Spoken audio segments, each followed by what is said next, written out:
Are world leaders psychopaths? A deep dive into psychopathic traits. Many of the world's most powerful leaders exhibit traits commonly associated with psychopathy.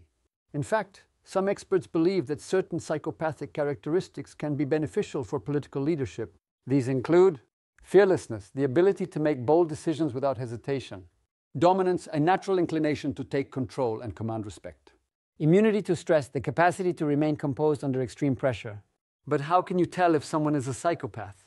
There are clinical methods to diagnose psychopathy, but you can also assess yourself or others using the psychopathy checklist below. The psychopathy checklist. Do these traits sound familiar? 1. Superficial charm.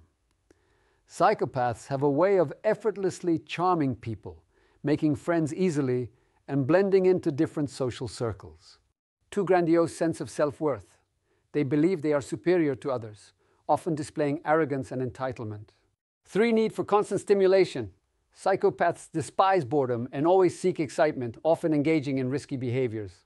4. Pathological lying. Lying isn't just a habit, it's a hobby. Psychopaths lie even when there's no need to, simply because they enjoy deception. 5. Manipulative nature. They use others to achieve their goals, often without remorse or guilt. 6. Lack of remorse or guilt. They never accept responsibility for their actions, always shifting blame to others. 7. Shallow emotions. Their emotional responses are often insincere, lacking genuine empathy or depth. 8. Cold-heartedness. They prioritize their own needs above everything else with little regard for others. 9. Parasitic lifestyle. Instead of working hard, they believe they are entitled to take from others. 10. Poor behavioral control. Psychopaths struggle to regulate their actions, often displaying inappropriate or aggressive behavior. 11. Promiscuous sexual behavior. Many engage in risky sexual activities, including frequent one-night stands and infidelity. 12. Early behavioral problems. Their psychopathic tendencies often start in childhood, with cruelty toward others or rule-breaking. 13. Lack of long-term goals. They focus only on the present, rarely planning for the future. 14. Impulsivity.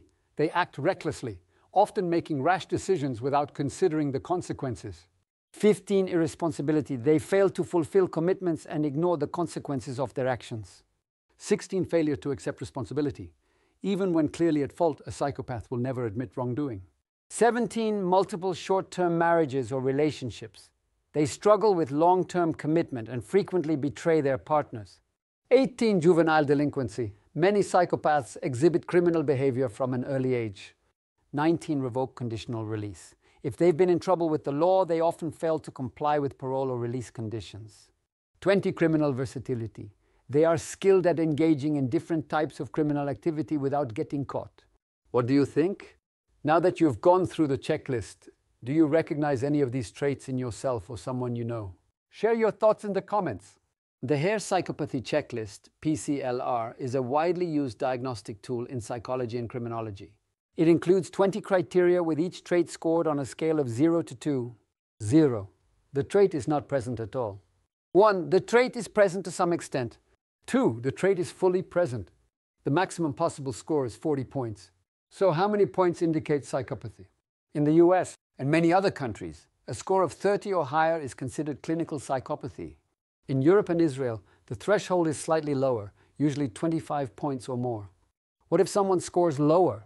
A score of 15, 25, the person may exhibit antisocial or narcissistic traits, but not necessarily psychopathy. A score below 15, they are unlikely to be clinically psychopathic, though they may still display some of these traits in their personality. Important to remember, most clinically diagnosed psychopaths are criminals or individuals with a criminal background, but there are also functional psychopaths, people who are not necessarily criminals, but use manipulation, lack of empathy, and dominance to succeed, for example, in business or politics. Not everyone who exhibits some of these traits is necessarily a psychopath. If you want a professional assessment, only a licensed psychologist can conduct a proper clinical evaluation.